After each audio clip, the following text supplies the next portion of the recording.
Media reports over the last few days have been reporting that the government is planning to raise non-tariff barriers on a number of products by putting in place product-specific monitoring systems or by allowing them only through licensing by adding them to the restricted list.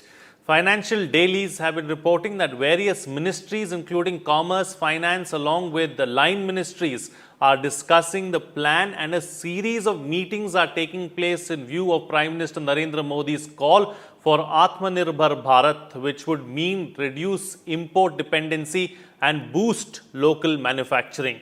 On this edition of The Big Picture, we will analyze what is import monitoring system or mechanism. Joining me on the program today are Subhash Chandra Pandey, former advisor, Ministry of Commerce and Industry, Government of India; D.K. Agarwal, President, PhD Chamber of Commerce and Industry; and Jayant Das Gupta, former Ambassador of India at the WTO. Thank you to all my guests for joining me on this edition of The Big Picture. Mr. Pandey, I'd like to begin the program with you. Let's first understand and analyze the basic concept of import monitoring mechanism or system.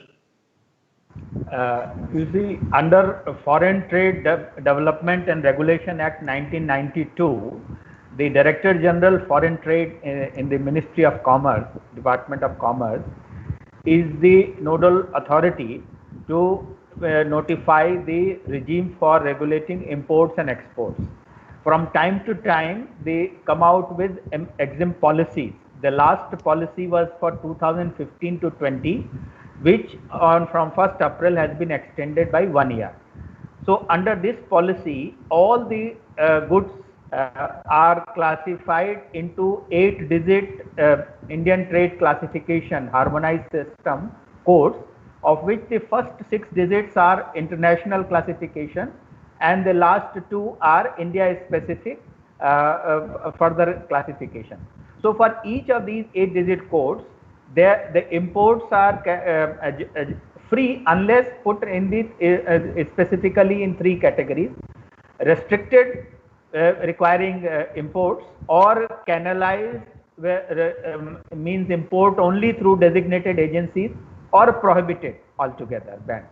So these lists are from time to time updated, and generally these, as part of the policy, the list is frozen. Time to time, as a dynamic response to situations, the changes are made. Very recently, for example, last week, cut flowers, it is in free import list, but it has been stipulated that the import will be only through Chennai airport. So that condition has been added. Similarly, tires, they were in the free list, import list. It has been put in the restricted list. That means an import license will be required. So this is broadly the list, and each importer exporter has to first obtain a registration with DGFT IEC code, and on import he has to give full documentation giving details of what is being imported, what is the country of origin, what classification, what value, complete details. So in sum, this is the system for import monitoring. Okay, all right. Since we are here then, Ambassador, can the mechanism be different for different products or different sectors? Say, for instance, for steel, they can have certain set of restrictions, and for something else, say for copper, they can have something else. Is that how it works, or is it a one-fit-all kind of a mechanism? The import monitoring mechanism can be different for different products, depending on which aspects of the product are important for us. And for instance, if there are certain chemicals which are coming into the country, which could have dual use, and we could try to find out if we restrict it only for a particular use. So we can always say that what is the use to which you are going to put it to. So that is the kind of fine tuning which we can do to the import monitoring mechanism. As far as the steel imports are concerned, for which we already have a monitoring mechanism since 2019, it is basically about compliance with the Bureau of Indian Standards, which was put in slightly earlier, and that is what is sought to be ensured through the import monitoring mechanism. And as Dr. Pandey mentioned, the unique registration number is given and only that needs to be quoted by the importer at the time of clearance of his documents by customs. Okay, so there are several aspects that need to be understood and that need to be taken forward. I'll come back to both of you in just a bit. But before that, Mr. Agarwal, how will non-tariff barriers really help the industry, and is this something that you're looking forward to? If you look at, there are two kind of ways by which we can restrict import. One is by putting tariff barriers, which our government in last 5 years, since 2014, we have increased the tariff for almost 3,500 items out of 11,000 imported items. But the other way is that we have these non-tariff barriers. That is by way of, one is that online monitoring of imports, where every importer, before importing, he has to register on the portal. Like we have steel import monitoring system, SIMS, which is called. So the importer has to register on the SIM portal. And once he registers, he mentions how much quantity is importing, from whom he is importing, what is the value of the import, and what is the country of origin. So having these online monitoring parameters, and then the other thing is that we have some quality standards being rolled out, some technical specifications which are being formulated. So when these imports they happen, then there is we have to see that whether they are adhering to those regulations or not. The other thing is that we have this out of these non-tariff barriers. One is that we have online monitoring system. Then other thing is we put them on restricted list. And when we say restricted list, that means before importing they have to take the permission from the government. And there, when you take the permission from the government, then government can control the imports. So these perform a very important objective. One, that government can take the necessary policy intervention which is required whenever it is required. Secondly, there have been a lot of instances where China and other countries, they have been diverting their imports through other countries. So to detect that the country of origin, and if some country is not a producer of a particular item, and if the imports are coming from that particular country, like recently it has happened from Hong Kong. A lot of import has come from Hong Kong, which was earlier we had a surplus, trade surplus. Now there is a trade deficit of almost $10 billion. Suddenly the deficit has increased. So there is a cause of concern, and one has to look at how this import has increased, whether there is a diversion from Chinese manufacturers or something else is happening. So these policy interventions, these controls are possible when you have this kind of online monitoring system in place, or restricted category or restricted category. So I think they perform a very important purpose. And as our Prime Minister has given a clarion call, and we have to become more self-reliant. So I think this is a very important thing to do. Of course, industry is with the government, and we as a chamber support this government move. We would want that, there is always in this diversity, the country has always come out victorious. It might be a short-term loss to some of the industries, but overall this is going to be a long-term gain, and we support the move of the government. Okay. All right. Since we are here then, Mr. Pandey, how is this going to help Indian companies, and more specifically the Make in India initiative and Indian manufacturers on the whole? You see, as we just discussed, the product-specific import controls are based on quality, public safety, and other general laws and regulations.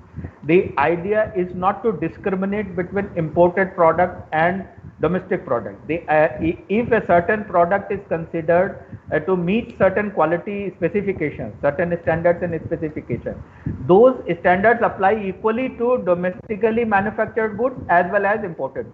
You can only exempt imported goods from domestic quality requirement if they are meant for re-export, if they are going for export to being consumed by a different country. So one thing one has to be very clear, that this is not a discrimination per se. It is about checking the ingress of poor quality imports being done. That is why we also check the second hand waste material, etc. which are come very cheap, and they are destroying the domestic industry, and they are harmful. So it is the hazardous nature, public safety angle which is important, not really targeting any particular country or any particular product. The basic philosophy is that many times we have not been as sophisticated in regulating non-tariff barriers, and we have allowed a free regime, much too free, to the discomfiture of the Indian industry, leading to ingress of even substandard goods being dumped in the Indian market. Okay, so it's going to be a level playing field. It's going to be the same rules for everyone, is what Ms. Pandey is suggesting. You know, Ambassador Dasgupta, I just want taking a cue from there. It's a basic follow-up question, really, on will the mechanism in any way impact our relations with other countries, our bilateral relations, because we've seen that happen with other countries in the past.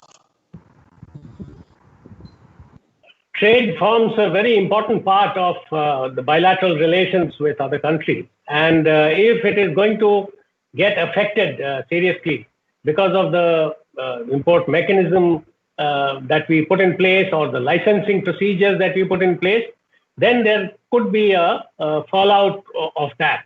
Having said that, if we put the same standards in the domestic sector for, let's say, food products, let's say steel products, as we have done, and then we can also, that is open to us under the WTO regime, we can have it notified that for imports as well, we will require the same standards to be met. And for that, if we notify it under the Bureau of Indian Standards law, then the exporter will have to register first with the BIS, get its quality tested, get a certificate, and then only it can export to India. So these are some of the non-tariff barriers or technical barriers to trade that can be put in. In a similar manner, for agricultural products and fisheries products, we can have the sanitary and phytosanitary standards also come in and say that these are our standards for import, and we also are enforcing the same standards for domestic products. So below this, we will not allow you to sell, and obviously not allow things to be imported. So this we can do legitimately, and no country can have any quarrel with it. But if we do it in a discriminatory manner, if there is, for instance, there are just two suppliers or exporters to India, one of them enjoys a 90% market share of exports to India and the other one 10%. Then if we put it in, obviously the one which has a very large market share of exports to India will get affected. So hypothetically, if such a restriction gets placed, then there would be a cause for concern by the exporting country. But the final thing which I wanted to underline is that whatever we do, it has to be done on the basis of either scientific evidence that it is going to affect human health, plant health, animal health, or that it is going to affect public safety, or it is going to be against public morals. So there are a few exceptions which are provided under Article 20 of the GATT, which was negotiated in 1947. So these are the restrictions which we can legitimately enforce, and nobody can quarrel with these restrictions. But if we do things in a manner which is not WTO compliant, then there could be problems. Okay. So import monitoring mechanism or having some kind of import restrictions is one aspect, but at the end of the day, the industry too needs to step up, Mr. Agarwal, and deliver really as far as if you want to become a major manufacturing hub. Is the industry ready to face the challenge? See, to put industry on the competitive roadmap, a lot has to be done even by the government, and there are many things which we say cost of doing business. If we look at the cost of doing business or cost of logistics, we are almost 10 to 12%, and the world standard is around 5 to 6%. So we are, in terms of cost of logistics, we are much higher. Similarly, if we talk of cost of productivity, cost of labor could be cheap in India, but if you look at cost in terms of productivity, we are much, much higher. So we have to change our laws. The labor laws have to be very flexible, and the people need to be skilled. So overall cost of productivity has to come down. Similarly, the cost of compliance. If you look at so many compliances in the life cycle of a company, I was told in pharma industry, almost 5,000 compliances they have to do. And for an average enterprise, it is more than 2,000 compliances they have to do. So there is a huge cost of compliances that has to come down. Cost of land and availability of land. That is again something which government has to work. And then one window service. Of course, many states have introduced one window service, but there is no timeline that if permissions are not received, say within 15 days, within 30 days, then it should be a deemed permission. So something like this has to be done. Cost of power, cost of electricity, I think this is again one item which one has to look at. We have to be competitive, so we need to reduce our cost of doing business. I think that is very, very important. So, of course, our government is doing a lot, and we are very confident that the way government is bent upon doing a lot of reforms in terms of labor reforms, in terms of enforceability of contract. I think that is again a very important thing. The enforceability of contract, how much time it takes for a commercial dispute to get resolved. I think these are the concern areas which government is very well aware of, and they are taking a lot of decisions, and we are very sure that in next maybe 1 year, 2 year, the roadmap is there. So we should have all these things in place, and we would be very competitive. Okay, I'll come back to you on a follow-up question on what kind of policy level changes that are required and what is it that industry is looking for ahead in the program. But taking the discussion forward for the time being, Mr. Pandey, there are several reports that have been doing the rounds now in the media about how there are at least 350 products that are going to come under this import mechanism system. Are there any prime candidates at the moment, any sectors that we need to watch out for specifically, or any products that we need to watch out for specifically that may come under the mechanism? No, you see, the import dependence is about 25%, especially if we are talking in the context of China. And it is across a large number of sectors, pharma, automobile parts, and so in some of these sectors, the dependence is so deep and at such an intermediate level that immediate phasing out of dependence is not feasible. It will take time to develop import substitution. So the first target is primarily on the low-tech consumer goods item, for which the quality standards are a good way to control and regulate this thing. And this has already been done. We have also done it through tariff barriers, because for many of the items, our actual applied tariffs have been much less than the WTO bound rates. So utilizing that gap, we have, but even now there is for many commodities there is a gap is still there, and that gap can be utilized up to the WTO bound rate. But the low-tech consumer items are the things, and apart from that, steel items and products, which I think they will be the primary candidate. But in due course of time, as the import substitution progresses, as the domestic capability develops, we can see it penetrating in more sectors. Right. So, Ambassador, what has our experience been really as far as import restrictions are concerned? Can we expect the foreign companies to comply or probably cry foul going forward? Is that something that we need to watch out for and keep in mind? If we impose restrictions on scientific evidence, then nobody can have a problem or raise a problem with that. So I don't think foreign companies will raise a hue and cry about it. But as far as finished products are concerned, products like toys, for instance, or consumer goods, especially the low-tech ones, there it would be a slightly difficult area to put in restrictions which would be based on quality standards, because there aren't very well-defined quality standards for finished products, and those that are there can easily be met by foreign companies.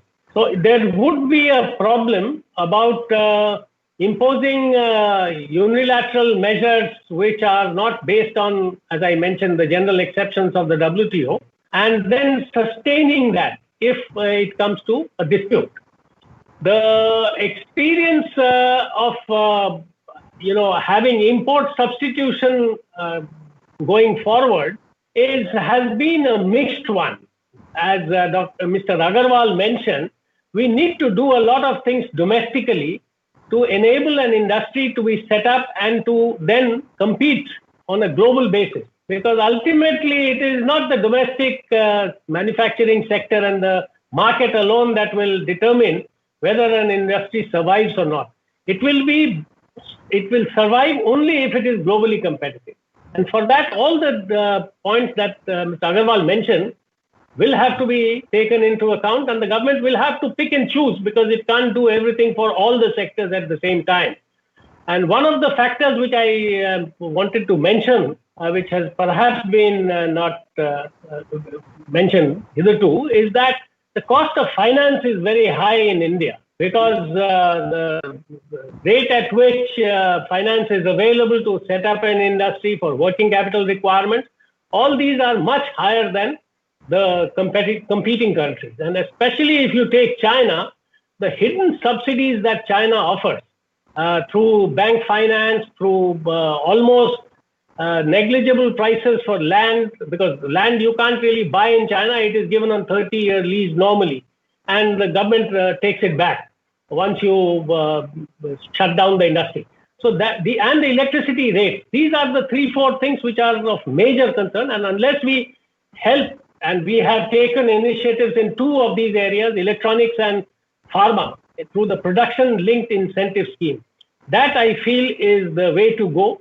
That is something which, if we can replicate it in other areas which are of vital interest, where our import bill is also high, then we can perhaps move ahead and make import substitution or global competitiveness of Indian products a reality.